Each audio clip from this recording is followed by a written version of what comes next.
start by asking you guys a question. Have you ever fallen in love with a sociopath?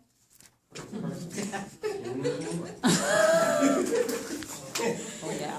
Would you even recognize one, though, if they asked you out on a date? Now you would. You wouldn't have a clue, would you? Unfortunately, I've had at least one of my readers tell me that the characters in my book mirrored a relationship they actually had. So sometimes truth is stranger than fiction. But this is a little strange. And it was quite chilling to hear that she had actually experienced what my character experienced. Because the Sperling Chronicles could not only be defined in their genre as romantic suspense, I would add psychotic romantic suspense. It's that crazy. So if you like suspense, you'll love the Sperling Chronicles because, for one thing, it has a killer love story embedded as a young woman becomes the object of a very infamous family's dangerous obsession to control her. So in the Sperling Chronicles, right now it's 2 books. In part 1, Dreams Thrown Away, Kalina Denise Harris is the only child of a Baptist minister and a choir director wife in a rural hamlet in South Carolina. The only thing on Kalina's mind right now, her 17-year-old mind, well, there's 3 things in her mind, as a matter of fact. The first thing is getting the heck out of Roebuck, South Carolina as quickly as she possibly can.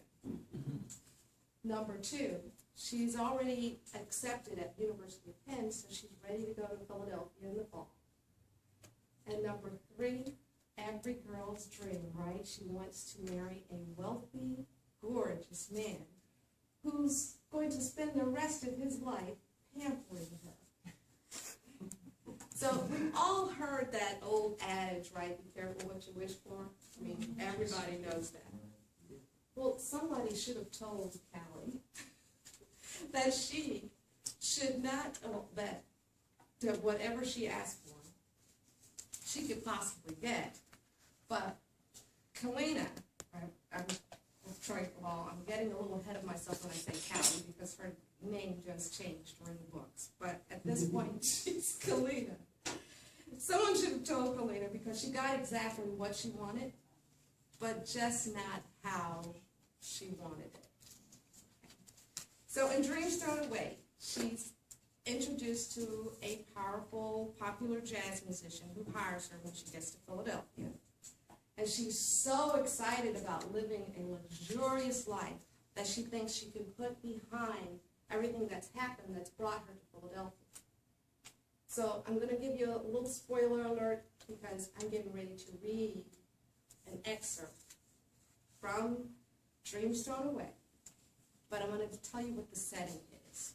It's in 1978, the year, and it's days before her high school graduation. Now, she's just come home from a very disturbing shopping trip in the first place. So this particular day is not her day at all.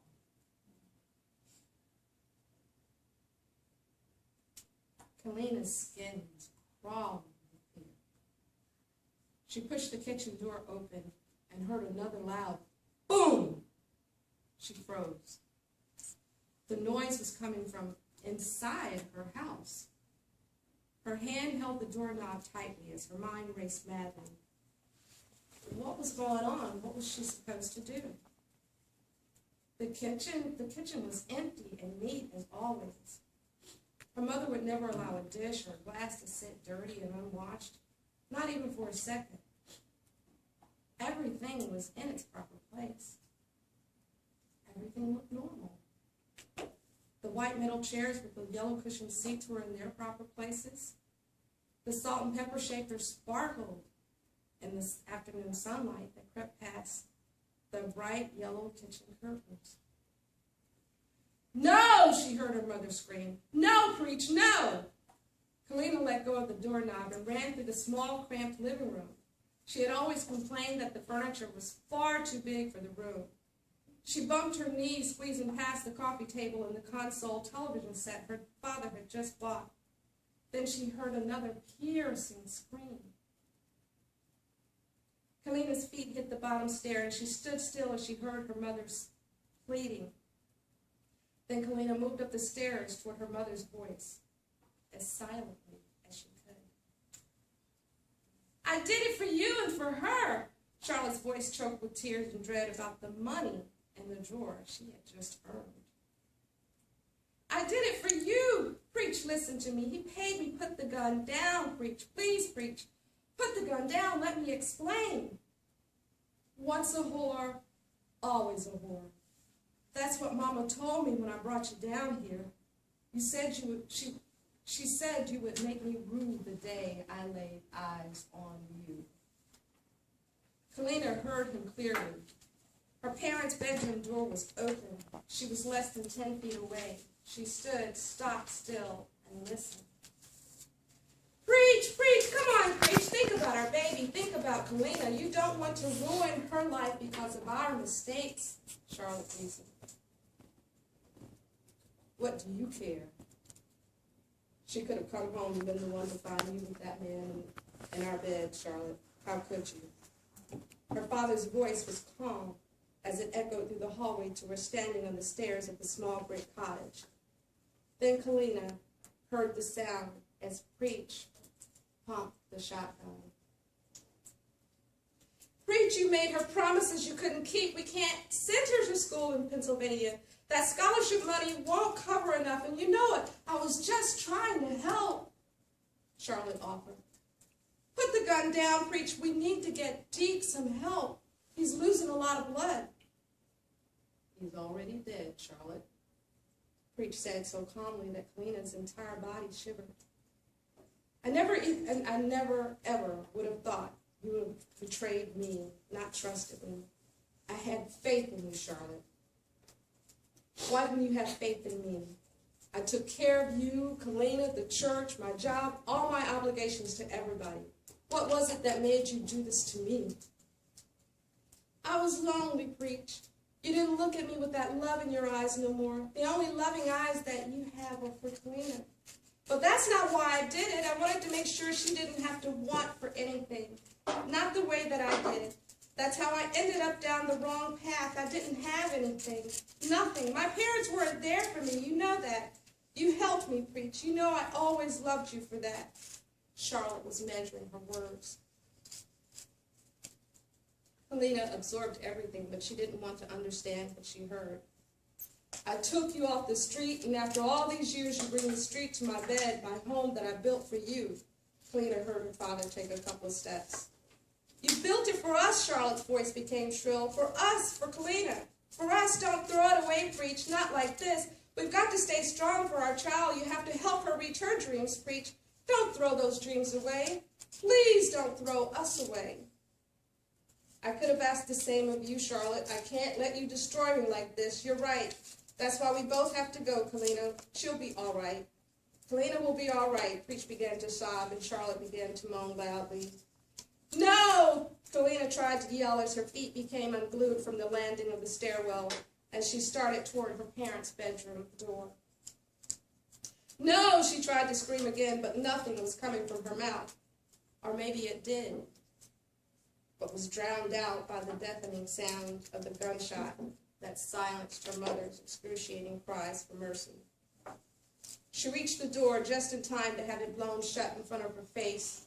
She heard the impact of her father's body slam against the door as he had put the second shot to the bottom of his chin. Kalina was thrown against the wall by the force of the door. She slid onto the floor and sat there for a few seconds. The house was still. The smell of sulfur permeated the air. She found it in her to jump up suddenly and started pushing frantically against the door. She used all the strength of her 100-pound frame to get the door slightly open. She saw her father's legs stretched out across the carpeted floor. They were sprayed with blood.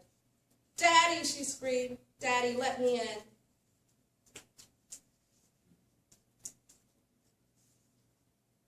Okay, I'm not going to tell you any more about Dreams Thrown Away. That was just the beginning of the suspense. And if you like suspense and you like a little sizzle, yes. You'll have to read it. Now, in the sequel, the second part, Split Images, and I'm not going to read an excerpt for you guys, but Kalina continues her new life in Philadelphia, and it's filled with deceit, with danger, and with a few dead bodies along the way. And she becomes more and more entrenched in this treacherous family that has all kinds of plans for her and anybody that's in their wake, called the Sperling family. Now, what's interesting is I like to go out to book clubs. I get a lot of feedback, have a lot of book club conversations. That's why I'm here at the book club conference. The kind of conversations I hear are amazing. You would not, you can't understand how passionate the conversations become over whether Kalina deserves the love or the Sperlings deserve her love, the relationships. There's a lot of conversation on who deserves what. Because even though Kalina starts out as an innocent, she's not always innocent. So during book club conversations, I've also gotten legal advice for my clients because for my characters, because they're always in and out of jail. They've been psychoanalyzed. And I've also gotten, one lady was very angry with me because of one of the sensual scenes. It got her so hot and bothered, she called her ex-husband for comfort, and she hates her ex-husband.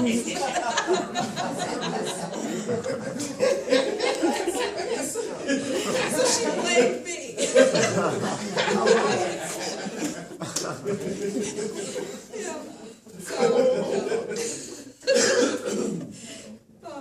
But I've had some interesting encounters with readers. For instance, I used to work in a hospital, of course, most of you know that. And two of the ladies that worked across from me, their desks faced each other, and every morning they used to drink coffee and gossip. They would gossip about the people in the hospital, they would talk about their friends and their family, but they were always across from each other, and this was their early morning ritual. Well, the copier was right behind them, so I had a lot of work that morning going back and forth to the copier. And I had always heard their conversations, but not really paid any attention to it. But the conversation started getting familiar. It's like, do I know these people? I stopped and I asked them who they were talking about, and they were talking about the characters in my book. Oh, wow. It's like, no wonder. But, it's been an interesting journey being an author, and I hope you get a chance to pick up both of these books. I have to warn you, though, everybody that reads them tell me they're hooked. I've been accused of putting spells on the characters because the characters haunt people's dreams. Yeah, it's like, okay. And the other thing that I do like, though, when I hear from people that say that the characters become old friends, as if they're an acquaintance from a few years ago. They still remember them that vividly. So I get emails and calls all the time about when's the third book coming out. Well, I have to tell you, the third one will be out in 2015. And the title, it's still Sperling Chronicles, but it's Sperling Chronicles Part 3, and the title is Dead Men Cry. So, yes. So you have to definitely read them to find out where the dead men cry. But before I leave you, I have to tell you that not only do I like to educate, entertain, and inspire, and I wanted to entertain you in these two books, I would love to educate you with a nonfiction book called A Comprehensive Guide to Finding the Right Doctor. And the goal of this book is to answer questions your doctor never answers because you never ask. Okay. Now, the purpose of this, well, my personal mission is to empower the patient, and part of empowering the patient is to help you learn how to communicate with your healthcare provider, as well as choose your healthcare provider wisely. And I'm available for speaking engagements to give you more tips and more statistics on that. And the reason you want to hire me to do that is because I bet there's one thing you guys didn't know. What is the third leading cause of death in the United States? Messing it up. Besides, after cancer and heart disease?